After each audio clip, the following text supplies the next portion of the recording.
कल आप लोग को बाबू ग्रीन हाउस इफेक्ट बताए थे ना, ग्रीन हाउस प्रभाव। ऐसे आप लोग को हम पहले भी पढ़ा चुके हैं 9th क्लास में, जो आया होगा वो जरूर कुछ ना कुछ समझ से गया होगा। बताइए तो, ग्रीन हाउस प्रभाव के लिए कौन सी गैस उत्तरदायी है? ग्रीन हाउस प्रभाव के लिए कौन सी गैस उत्तरदायी है? CO2, कार्बन डाइऑक्साइड ना। कल समझाए थे, हालांकि हम आज भी कुछ समझा दे रहे हैं आप लोग को, थोड़ा समझ लीजिएगा। देखिए, ग्रीन जो हाउस है इसको हिंदी में कहते हैं हरित गृह प्रभाव। हरित गृह प्रभाव, कहीं कहीं जाइएगा ना, जैसे पंजाब में जाइएगा, महाराष्ट्र में जाइएगा, तो जो पौधा होती है ना, पौधा प्लांट्स, तो पौधा को ठंडक से बचाने के लिए इसका उपयोग किया जाता है, green house effect, green house प्रभाव। ग्रीन हाउस प्रभाव का उपयोग किया जाता है किस लिए? पौधों को ठंड से बचाने के लिए। होता क्या है कि मान के चलिए कि जमीन पे कोई सामान रोपा गया है, ठीक है, इस तरह से रोपा गया है। इस पे होता क्या है कि ऊपर से एक तिरपाल डाला जाता है, वो भी कैसा? हरियर के पीला, है ना, पारदर्शी जी, पारदर्शी डाला जाता है ना, हरियर ना काला ना पीला, क्योंकि उसमें प्रकाश पारदर्शी हुई भी नहीं करेगा, प्रकाश वो आप ए पर से ऊपर जी भी नहीं करेगा। तो इसके लिए क्या डाला जाता है ऊपर से? मान लीजिए कोई पौधा प्लांट्स लगा दिया गया है ना, तो ऊपर से क्या लगा जाएगा? एक तिरपाल, वो भी कैसा? पारदर्शी लगाया जाता है। अब इसमें होता क्या है ना, जब सूर्य की प्रकाश आती है, से पड़ती है जब, तो इस जो ये कांच का होती है, ये एक तरह से इमारत हो जाती है, इमारत बना जाता है, ठीक है। कोई ये कांच का भी लगाता है, कोई कांच का भी लगाता है, कोई प्लास्टिक भी लगा देता है त्रिपाल टाइप पे, आपकी मर्जी, जो लगाइए, लेकिन कैसा होना चाहिए? पारदर्शी होना चाहिए, है ना। तो जब इसमें सूर्य का जब प्रकाश पड़ता है, ठीक है, इसमें जब सूर्य का प्रकाश पड़ता है तो इसमें इंटर करता है, ये जो इमारत है, चाहे जो बनाया गया है, ग्रीन हाउस प्रभाव जो बनाया गया है, ग्रीन हाउस, ग्रीन मतलब हरियर, हरियर ना रहता है सब। तो इसमें क्या होता है कि प्रकाश जाता है, अब प्रकाश जाने की वजह से अब वहाँ पे चला गया, तो इसमें ना जो प्रकाश के जो ऊष्मा बनाया, अंदर जाकर ऊष्मा जो बना दिया, जो ऊष्मा, तो ये क्या होता है कि फिर बाहर, अंदर से बाहर नहीं आने देता है। बाहर की तुलना में अंदर का जो टेम्परेचर होता है थोड़ा ज़्यादा होता है। इसकी जो ऊष्मा है, दोनों अगर हीट देखिएगा ना, हीट, तो ये ज़्यादा हीट होगा, ये कम हीट होगा। अंदर का क्या होगा? ज़्यादा ऊष्मा होगा, गर्मी नहीं ज़्यादा लगेगा इसमें, बाहर गर्मी नहीं लगेगा। यानी बाहर की तुलना में अंदर की, ऐसे भी कह सकते हैं कि जो हवा होती है थोड़ा सा गर्म होगी, समझ गए। अब यहाँ से क्या होगा कि सूर्य से आने वाली किरणें जो होती है, उसकी जो गर्मी होती है, तो जो इसमें गैस उपस्थित रहता है, मान लीजिए CO2, क्या रहता है? CO2, ये क्या कर लेता है? इसको ना सोख लेता है, अवशोषित कर लेता है, हीट को अवशोषित कर लेता है। अब क्या होता है कि इसको पुनः परावर्तित होने नहीं देता है, कौन? CO2। ये सोचेगा कि हाँ, इसमें से जो गर्मी है, जो लाइट आया है, इसमें जो ऊष्मा पहले से बनाया है, तो इससे बाहर निकल जाए, तो ये CO2 का काम क्या है पता है? उसको अवशोषित करना, पकड़ के रखना, उसको इस ग्राउंड से बाहर नहीं जाने देना, है ना। अगर मान के चलिए कि बाहर अगर चला भी जाएगा, तो इससे क्या होता है? नहीं, ठंडा से खराब हो जाता है प्लांट्स। रात के मौसम में क्या होता है कि CO2 की जो मात्रा होती है, क्या हो जाती है? बढ़ जाती है। क्या समझे? CO2 की मात्रा बढ़ जाती है, ज़ाहिर सी बात है। देखिए, तो कहने का मतलब ये है कि जब CO2 की मात्रा बढ़ेगी तो क्या होता है? ज़्यादा से ज़्यादा गर्मी लगेगा आपको, यही ना होगा। तो ये जो अवशोषित कर लेता है, धीरे-धीरे क्या करता है, जो ऊष्मा होता है ना, तो धीरे-धीरे रात में रिलीज़ करता है, हल्का-हल्का एकदम। जो ग्रीन हाउस बनाए हैं हम लोग, ग्रीन हाउस, इसमें से जो ऊष्मा होती है, धीरे-धीरे बाहर जाने देती है। जो एनर्जी होती है, धीरे-धीरे बाहर जाने देती है, ठीक है? रात भर लगा ही देता है। अब एक इफेक्ट चल जाएगा तो रात में क्या होगा? पूरा ठंडा हो जाएगा वो, क्योंकि CO2 नहीं रह पाएगा। ठंडा का मतलब क्या? CO2 नहीं है। ठंडा का मतलब CO2 नहीं है।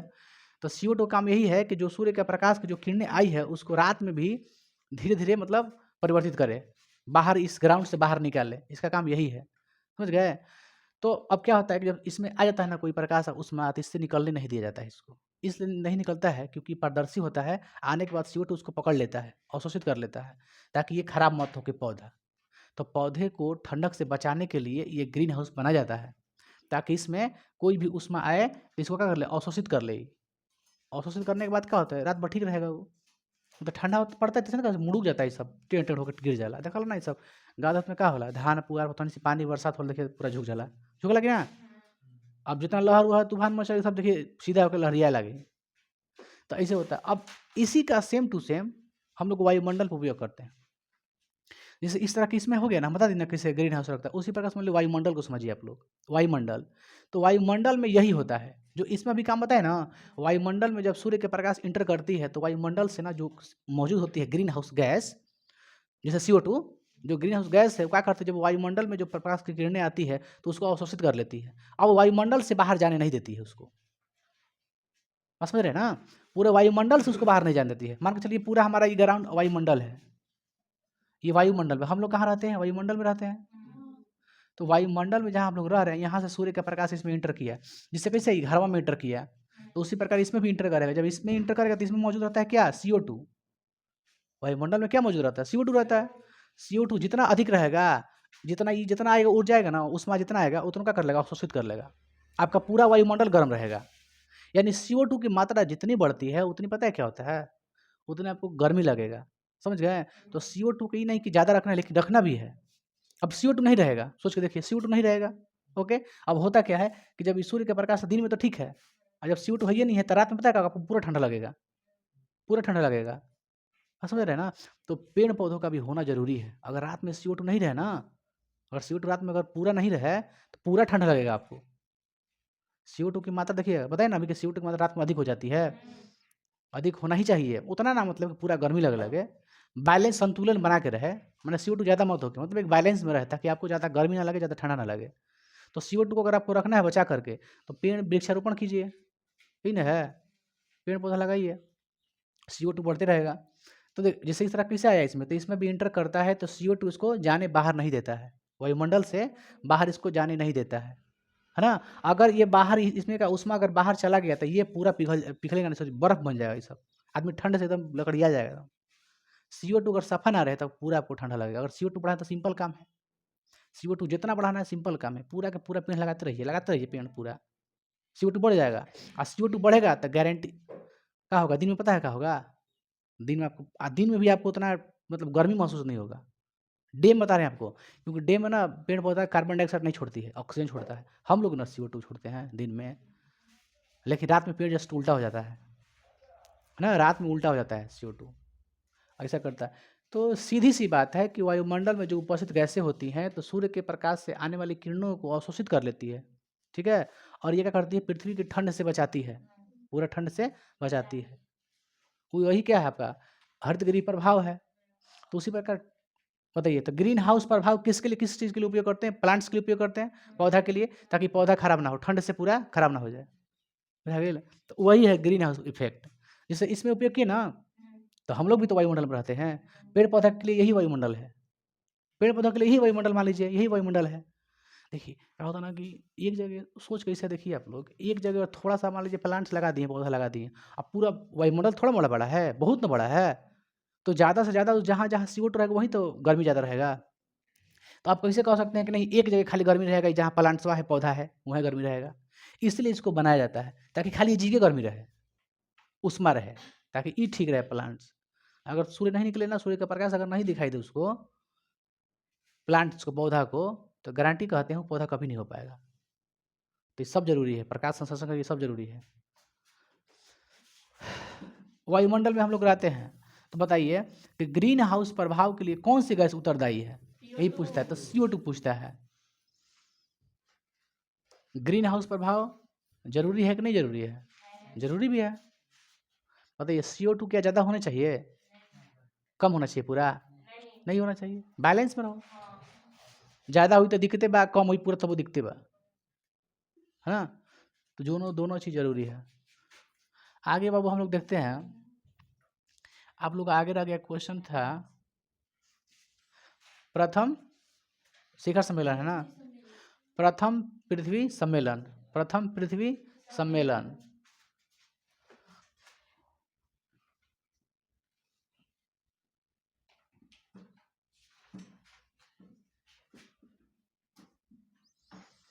कब हुई थी, 1992 में, 3 जून से 14 जून तक ना जी, 3 जून से 14 जून तक होगा, पूरा डेट देखिएगा ध्यान से, 3 जून से 14 तक।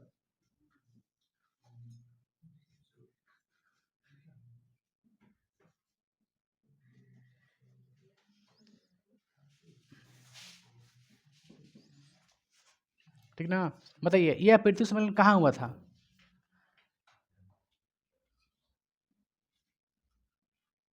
ब्राजील में ना। अब ब्राजील में कहाँ? Rio de Rio de Janeiro. Rio de exam में पूछता है, ठीक है। रियो डी जनेरो में ये पूछता है, ब्राजील नहीं पूछता है ना, इस शहर का नाम पूछता है कि प्रथम पृथ्वी सम्मेलन कहाँ हुआ था? रियो डी जनेरो में, यही ना था। अच्छा, इसका उद्देश्य क्या था? उसमें होगा उद्देश्य क्या था? तो वन संरक्षण, चाहे काची ग्लोबल वार्मिंग, वन संरक्षण लिख देते हैं। देखिए वन संरक्षण एगो है ना। एक होगा क्या?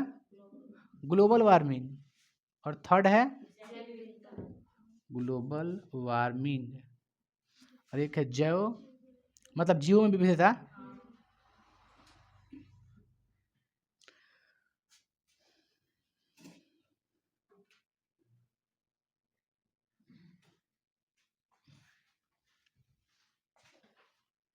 को लिख देते हैं, को सुरक्षित रखना सबको। बताइए तो पृथ्वी पर ग्रीन हाउस प्रभाव के कारण, फिर बता रहे हैं, पृथ्वी पर ग्रीन हाउस प्रभाव के कारण तापमान में क्या होती है? वृद्धिकरण क्या होगा तापमान में? Global warming. तो ग्लोबल वार्मिंग किसे कहते हैं?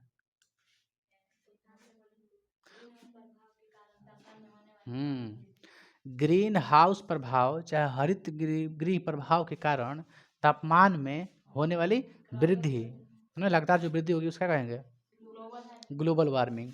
तो ग्रीन हाउस अगर गैस की मात्रा बढ़ेगी तो ग्रीन हाउस प्रभाव का इफेक्ट बढ़ेगा, बढ़ेगा ना। जब ग्रीन हाउस गैस अगर बढ़ेगी, जितना मात्रा बढ़ी उतने टेम्परेचर का हुई, ज़्यादा हुई ना तापमान। तो ग्रीन हाउस प्रभाव के कारण पृथ्वी के टेम्परेचर में होने वाली वृद्धि को क्या कहते हैं? Global warming. देखिए इसका यही है कि वन संरक्षण को सुरक्षित रखें। ग्लोबल वार्मिंग को हिंदी में क्या कहेंगे पता है? वैश्वीकरण। क्या कहेंगे? वैश्विक वैश्वीकरण कहेंगे।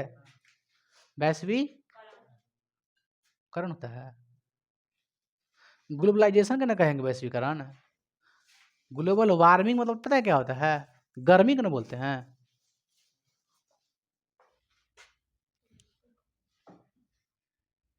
देखिए सेकंड क्या है आपका? द्वितीय पृथ्वी सम्मेलन। द्वितीय पृथ्वी, खाली डेट पूछता है ना, 1992, एक ये पूछेगा आपसे बस, बाकी सब कुछ नहीं पूछेगा।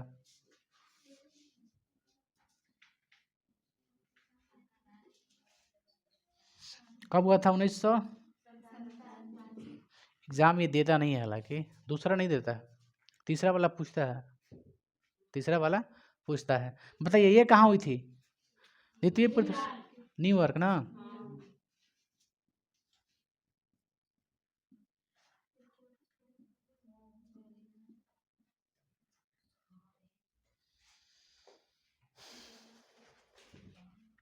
इसका उद्देश्य क्या था?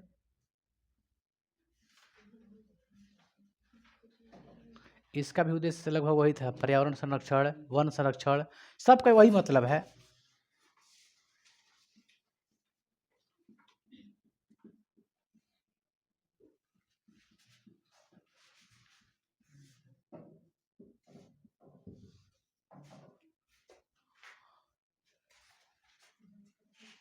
यहाँ पे लिखिए बाबू, इसे यहाँ पे नहीं लिखते, छोड़ ना, यहाँ पर नहीं लिखते हैं, थोड़ा सा के लिए।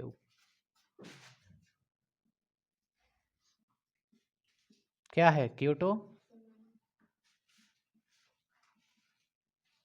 कब हुई थी? 1997 में। क्योटो सम्मेलन कहाँ हुआ? कहाँ हुआ? जापान के क्योटो शहर, क्योटो शहर कहाँ के? जापान के। इसका उद्देश्य बताइए। ग्रीन हाउस गैस को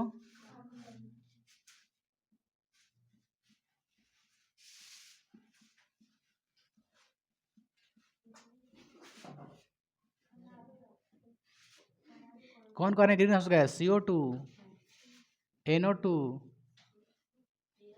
CH4 और CFC। एक ट्रिक था कैसे तो, वो काजल चुराना ऐसे कुछ था। हाँ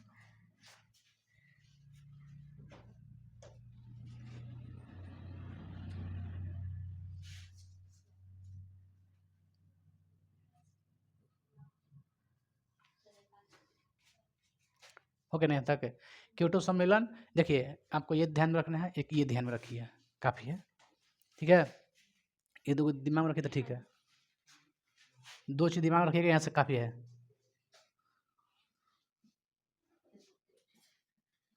तृतीय पृथ्वी खाली सम्मेलन का देगा जी। कब हुआ? 2002 में। कहाँ हुआ? जोहान्सबर्ग। जोहान्सबर्ग कहाँ है? अमेरिका, दक्षिण अफ्रीका।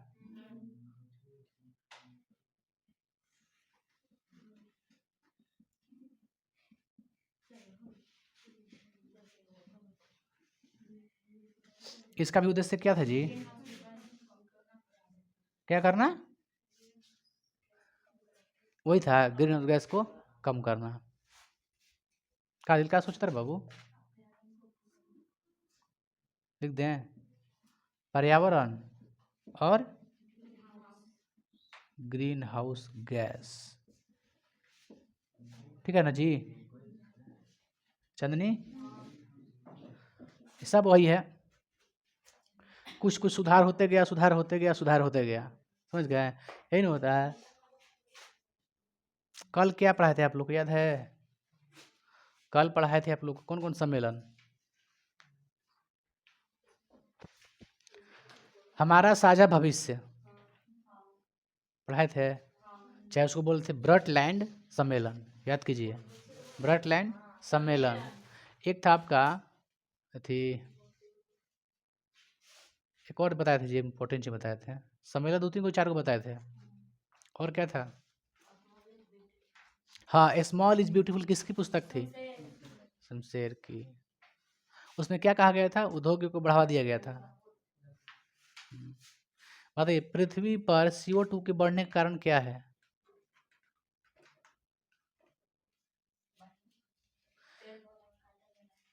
यस, CO2 बढ़ने का कारण क्या है? पेड़ पौधों को काटना, औद्योगिकरण, फैक्ट्री इंडस्ट्री लगाना, है कि ना? आप जितना कार्बन डाइऑक्साइड छोड़ते हैं उसको पता है कौन सोखता है? पेड़ पौधा।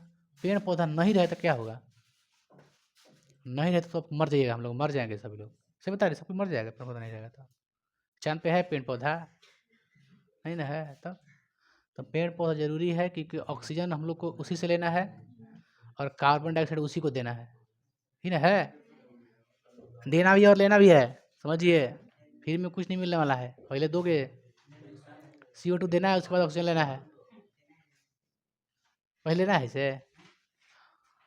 कुछ भी हो लेकिन दोनों तरफ से होगा तब ना, कुछ भी हो दोनों तरफ से होगा। कहने का मतलब ये है, ये तो तू गाना वाला बता दिया, ये गाना वाला सुनते कौन जी अथी, छने छने बदले तोर बाबू मिजाज देखिए आप लोग, एक और है दबदबा बना रहेगा, ऐसे कुछ है, सही बात है। पहला कौन था? प्रथम पृथ्वी 19, एक था 1992, 1992, दूसरा 1997, तीसरा 1997, चौथा 2002, वही था। इससे पहले जो आप लोग को हम बताए हैं स्मॉल इज ब्यूटीफुल बताए थे, एक हमारा साझा भविष्य चाहे ब्रटलैंड सम्मेलन, यही ना था, उसको याद रखिएगा दिमाग में, ठीक है? इसको उतारिए, आगे फिर बताते हैं आप लोग को, बताएंगे आपको सतत पोषणीयता, है ना? सतत पोषणीय क्या है, ऐसे आप लोग को हम समझा सकते हैं। देखिए सतत पोषणीय क्या है, जैसे मान के चलिए वर्तमान में ठीक है, हम लोग के लिए खाना पीना हर चीज़ मुहैया करा रहा है सरकार, चाहे हम लोग भी अपने से सब अनाज को उगा के अपने खा रहे हैं, हम लोग कर रहे हैं ना। तो अभी हम लोग जैसे यूरिया का यूज़ कर रहे हैं, खाद्य पदार्थ का यूज़ कर रहे हैं ना, तो वही जो हम खाद्य पदार्थ का यूज़ कर रहे हैं वो आने वाले फ्यूचर में वो मिट्टी जो होती है ना पूरा खराब हो जाती है। ऐसे तो मिट्टी खराब हो गया, जो खाद्य पदार्थ आदमी डालता है यूरिया का, क्यों डालता है? क्योंकि मिट्टी खराब है, मिट्टी में नाइट्रोजन की मात्रा बढ़ाने के लिए, फास्फोरस की मात्रा बढ़ाने के लिए डालता है ना। तो अब आगे चल के ये और खराब होगा, जितने यूरिया का आप यूज कीजिएगा रसायन का, उतने मिट्टी खराब होगा। तो हम लोग भविष्य के बारे में कहाँ सोच रहे हैं? तो वही होता है, वर्तमान जरूरतों को पूरा करना और भविष्य की चिंता ना करना, वही क्या है? सतत पोषणीयता। वर्तमान समय में आवश्यकताओं की पूर्ति करना, लेकिन बिना भविष्य के बारे में सोचे कि भविष्य में इसका क्या होगा। यानी ऐसा काम करना आपको कि जो वर्तमान में भी उपस्थित रहे, प्रेजेंट रहे, चाहे कोई संसाधन हो, संसाधन का ऐसा यूज कीजिए कि अभी भी यूज कर सके हम लोग, आने वाले फ्यूचर में भी आदमी यूज कर सके, अगले आदमी। तो इसे क्या कहेंगे? सतत पोषणीयता विकास।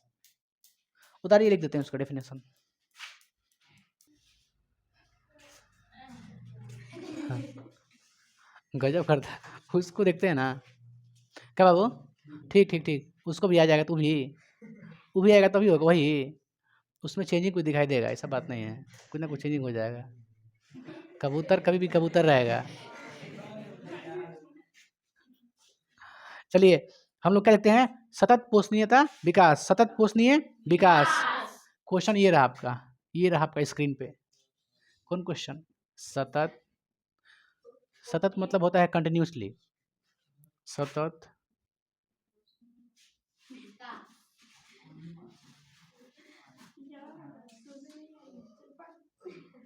सुनिए, हंसी मत। सतत पोषणीय विकास, विकास कब कहेंगे? सतत पोषणीय विकास कब कहेंगे? जब वर्तमान से लेके फ्यूचर तक का डेवलप होते रहे, है ना। हमारा जो आर्थिक क्षेत्र है वर्तमान से लेके फ्यूचर तक क्या होता रहे? डेवलप होते रहे, विकास होते रहे, उसे कहेंगे सतत विकास, मतलब लगातार कंटिन्यूसली विकास, है ना। तो क्या लिखेंगे इसका आंसर? लिख देते हैं, वह आर्थिक प्रक्रिया, वह आर्थिक प्रक्रिया जिसमें पर्यावरण को बिना हानि पहुंचाए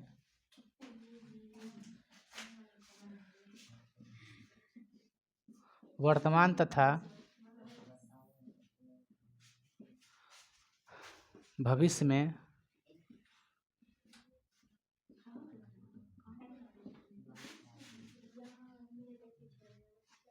है ना जी, ठीक है ना। देखो तो वर्तमान तथा भविष्य में आने वाली पीढ़ियों के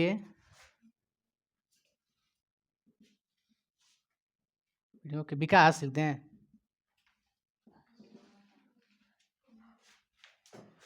बोलिए तो, पूरा बोलिए तो आप लोग, पूरा तरह बोलो तो, एक बार बोलो तो, तेजी में पढ़िए,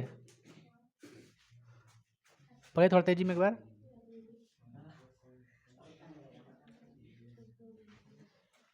नहीं दिया आप लोग नोट्स में? नहीं दिए आप लोग को? नोट्स में दिया ना? बोलिए। सतत फिर आर्थिक विकास का प्रक्रिया है जिसका उद्देश्य पर्यावरण में बिना किसी हानि के वर्तमान तथा भविष्य पीढ़ियों के दोनों के जीवन की गुणवत्ता तो बनाए, रखना ही सतत पोषणीय है ना। ठीक है, क्या कर रहा है? क्या कर रहा है? देखिए, वर्तमान तथा भविष्य में आने वाली पीढ़ियों के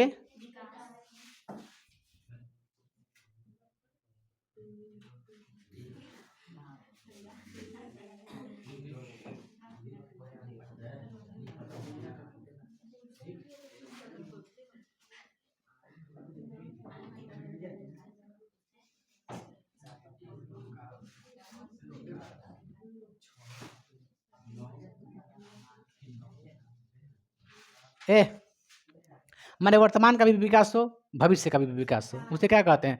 सतत पोषणीयता विकास, सतत पोषणीय विकास, यही ना है। सतत पोषणीयता, पोषणीयता कहीं कहीं पोषणीय लिखा रहता है, हम काट देते हैं, ठीक है। सतत पोषणीय विकास किससे कहेंगे? वर्तमान में भी और भविष्य में भी दोनों का क्या हो? विकास हो, उसे क्या कहेंगे? सतत पोषणीय विकास, यही ना है। बाबू लगभग चैप्टर खत्म होने वाला है, ठीक है, थोड़ा सा और है, पढ़ा देना उसको। एक है, देखिए अब थोड़ा देख लेते हैं हम लोग, बार बार आता है ज्योग्राफी में आपका पर्वत पठार वगैरह आता है, ठीक है। तो हम लिख देते हैं पर्वत पठार, पहाड़ है, पहाड़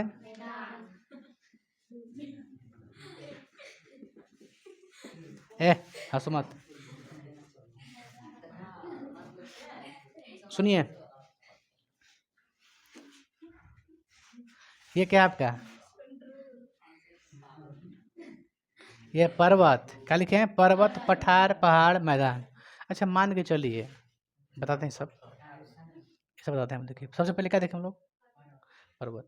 मान लो बाबू यहाँ पे, यहाँ बात है, ठीक है। पहला क्या है, देखो लिख देते हैं सब पे बाबू, सुन ध्यान से, सबका डिफिनेशन लिख दें। पहले पर्वत, अब रे क्या कर रहे तू लोग? पर्वत में क्या लिखे बोलिए? पृथ्वी से 1000 मीटर के से अधिक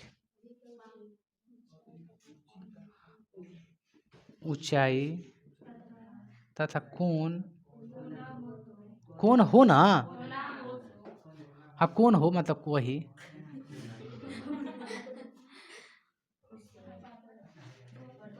हो गया ना।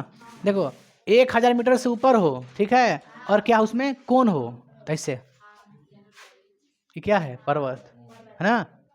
दूसरा पठार, हम क्या लिखेंगे, पठार लिखेंगे, ठीक है। पृथ्वी से 1000 मीटर से ऊपर तथा क्या हो, समतल हो, उसे क्या कहेंगे? ठीक है जी, देखो तो यहाँ तक ठीक है।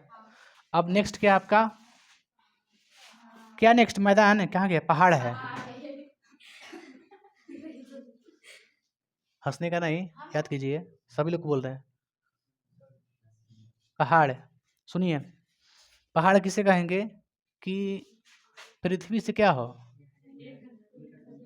1000 मीटर से क्या हो, कम हो, तथा समतल हो, नहीं कोना निकला हो, कौन हो, उसे क्या कहेंगे, पहाड़ कहेंगे। फिर क्या है, पृथ्वी से 1000 मीटर से क्या हो, कम हो और समतल हो, वो क्या होता है, मैदान होता है, फील्ड होता है। सुनिए बाबू रे,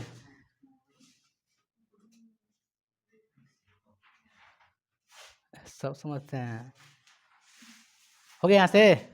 चलिए मान चलिए पृथ्वी है, क्या है बाबू, जिसको उतारना सुनिए, इसको मिटा देते हैं। उतारना तो उतारो ना, थोड़ा उतारिए, उतारना उतारो।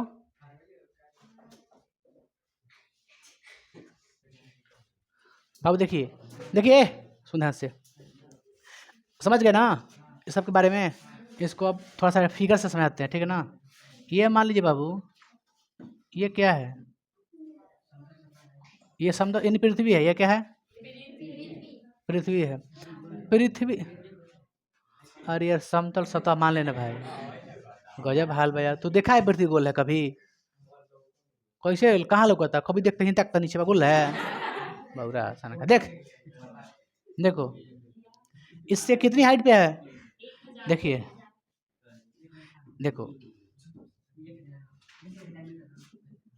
इसको हमने क्या मान लिया, इसको क्या मान लिया, 1000 मीटर, क्या मान लिया इसको, 1000 मीटर। अच्छा, पर्वत क्या कहता है कि पृथ्वी से 1000 मीटर से भी क्या हो, अधिक ऊंचा, यानी ऊंचा भी हो और कोण भी निकला हो, उसे क्या कहेंगे, तो ये क्या हो गया, पर्वत। पठार, ये भी क्या हो, 1000 मीटर से ऊपर हो, क्या हो, ऊपर हो, लेकिन कैसा हो, ऊपर वा, समतल हो, पूरा ढलान नहीं होता है, लेकिन इसमें पूरा का पूरा ढलान होता है ना। ये भी क्या है, 1000 मीटर से ऊपर, क्या है, 1000 मीटर से ऊपर है, ये 1000 मीटर से ऊपर है। फिर कह रहा है पहाड़, पहाड़ में भी क्या होता है, 1000 मीटर से नीचे होता है, उसमें क्या होता है, कोण, क्या होता है, कोण, लेकिन 1000 से क्या होता है, कम। फिर होता है मैदान, मैदान भी क्या होता है, 1000 मीटर से कम, ठीक है। वो भी कैसा हो, समतल। देखो कोना, समतल, कोण, समतल, यही क्या हो गया आपका, पर्वत, पठार, देखिएगा पर्वत, देखिएगा ना पर्वतमाला, पर्वतमाला नहीं देखे आप लोग? अरे शंकर जी कहाँ रहते रहन? वो पार्वती, उनके नाम पर पर्वत रखा गया, नाम है गया। तो पर्वत, ये क्या हो गया आपका? और ये ठीक ना? इसको बढ़िया से राइट कीजिए।